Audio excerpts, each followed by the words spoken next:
अल्लाह की दी हुई मोहलत को अपनी चालाकी या अक्लमंदी का कमाल मत समझो। जिस दिन वह रस्सी खींच लेगा, इंसान सीधा मुंह के बल गिर पड़ेगा। तूफान में सिर्फ कश्तियां नहीं डूबती, घमंड में डूबी हुई हस्तियां भी डूब जाती हैं। चालाक तो इब्लीस भी था, लेकिन अगर सच में समझदार होता तो अपने रब का नाफरमान न बनता। याद रखो, जब अक्ल अच्छाई के बजाय मक्कारी में बदलने लगे तो इंसान से शैतान बनने में ज्यादा वक्त नहीं लगता।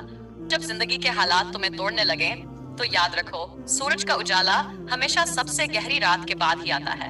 भिखारी और फकीर में बड़ा फर्क है। अक्सर कोई भिखारी दरवाजे पर मांगने आए तो हम उसे फकीर कह देते हैं, जबकि ऐसा नहीं है। मौला अली का एक लकब इमामुल फुकरा भी है, यानी फकीरों के इमाम। जिसको जमाना ठुकरा दे उसे भिखारी कहते हैं, और जो जमाने को ठुकरा दे उसे फकीर कहते हैं।